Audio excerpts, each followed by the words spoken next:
What's up, you guys? This is Zach LaVine. I'm out here rocking with the Hoop Genius. Y'all know the vibes. Check one, check two. Live. What time is it? Early. 1 hour sleep. 9 a.m. No, it's not early. It was when it was like 6 a.m. and I woke up. Then it felt early. Now it's not impressive. So we're gonna pretend it's 6 a.m. There's no clock. Cool. 6 a.m. Paris. You'll see we're in a Bruges gap. Zach LaVine into shout out to NBA 2K23. We're gonna chop it up. Stay locked in. Shout out to Lawrence. Lawrence, turn for them. Turn for them so they see you. And of course, the statue of Luke Cornett trying to block a shot. This is our third time in Paris. Yeah. So we came Q54 in the summer, and we came NBA Paris last time. And now we're NBA Paris this time with a whole lot more access and a whole lot more vibes. So Zach LaVine into now. Then we're going to run across town. Ben Wallace, Mikael Pietrus, and who's the other one, Lawrence? Joakim Noah. Oh, no way. We thought I was done, but I ain't. And Mr. B. Armstrong will be in the mix as well, so we're going to check in with him. And then the rest of the day, we're going to just vibe out. We're going to find a location from everyone's TikTok, where he does the dance in front of the Eiffel Tower. You know the vibes. Zach, appreciate you being here, man. Well, to Europe. Appreciate you taking the time. Now, I've got to say congratulations for a whole bunch of things. You know, your new NBA contract, a New Balance contract, and also being the face of Season 4 for NBA 2K. Yeah. How excited are you about all of these things? Oh, it's dope, man. Comes all with the process, obviously, and I'm blessed, and just being able to continue to do better and better, and try to get better at 2K. Yeah, now, just a couple of days ago, you were home in Chicago, and now you're over here in Paris, and for the players of NBA 2K23, the season rewards get to level 40, you get a drone, which you can fly to anywhere in the neighborhood, in the city, and it teleports you there.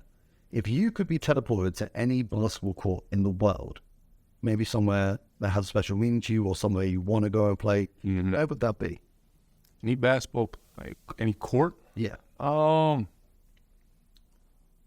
go back home. The place I grew up shooting hoops in my backyard, my grandma's house. It'd be fun. Me and my dad spent a lot of hours out there. I haven't been there in a long time, so that'd be fun.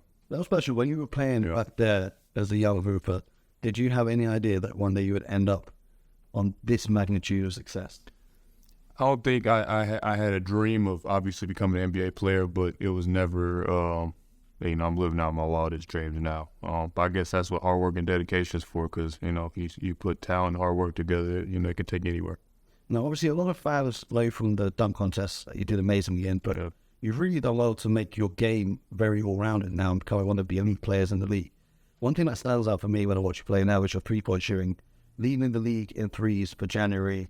Just the way you're able to elevate, obviously, the hops from your dunking comes into play and shooting over defenders, but what's been a success for your hot three-point shooting in this recent stretch of play?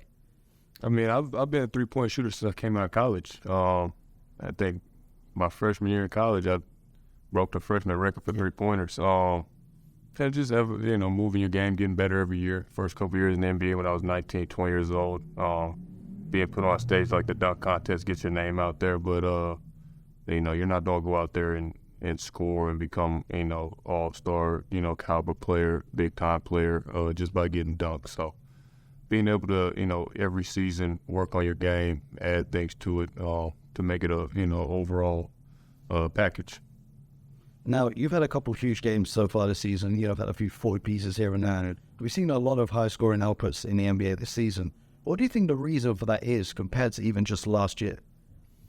I mean, every year is different. I remember a couple of years ago they were saying the same thing when there was a bunch of 40-point games. I think the talent level of the NBA is just getting better and better. Shooting, spacing, and when guys get hot, obviously the way the whistles being called now is harder and harder to defend. So you see those free throw counts going up. And for players like me and others, if you get to the free throw line, be able to see a couple go in, it might be a great night. How much of a difference has the change in the take foul rule? So now you're able to get out and transition and do a little bit more. Yeah. How's that changed kind of the pace of the play and the ability to score easier buckets in transition? Yeah, it's a lot better because, before you're able to stop a fast break by just taking a foul. And now if you do that, you get, a free throw and the ball out. So teams aren't doing it as much. You're able to get easier baskets, on the break of it as a layups or threes. From the defensive perspective, How much difficult is it to guard players now and compared to the start of your career when you first came into the league in terms of the referee's whistle and the rules of the game? I mean, it changed every year just by the rules that are being put in each and every year. At the end of the day, it's basketball. You got to defend somebody, and if it's the best players in the world. If you're on an island guarding somebody, it's going to be tough. You always need help, but I think that's what the game counts for, is more freedom of space, giving offensive players, to see their whole package. Now, right now in the NBA, you're sixth in the league in fourth quarter points. And what's the mentality that you have when it comes to those fourth quarter situations where you've got to really take control of the game, step up, and close out games for your team? What's going through your head in those moments? I just think it's just put it all out on the line. Either you're up or you're down. Try to give your team a chance to win and put them in the best position if it isn't scoring. Just making sure you're aggressive attacking, making the right play. Fortunately for me, I've been able to, put the ball in the basket in the fourth quarter. How do you prepare yourself mentally for those situations? With experience, it just comes. I think, each game is different, obviously, but just depends on how you want to approach it. And in the fourth quarter, those are winning times. So you have to not be perfect, but you have to try to be perfect. At least that's what I try to do. Now, you're on a real streak of 20-plus point games whilst being on the road. Now you're on the road, but there's a whole new arena you're overseas in another continent, another country. We're expecting the reception to be from the fans in Paris on Thursday night. I heard the Bulls have a pretty big fan base out here. We can thank that to MJ and the Bulls back in '98, obviously. But I think it's going to be fun, not just for us, but for Detroit as well. Playing in a different country with a new demographic of fans, being able to see the NBA. So I think we're all excited and ready to put on a show.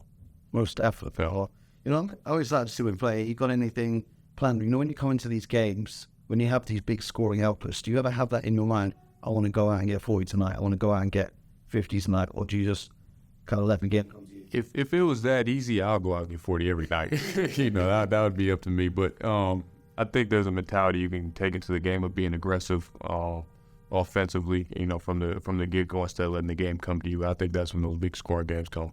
When you're in those games, at what moment do you know that you're on track for a big one? Is it after the first quarter, halftime, or during the game you make a certain type of play and you say, okay, the basket feels wide open now? Sometimes you just fall into it. Usually I know within the first, couple minutes of the game or how your body's feeling, how the defense is playing you.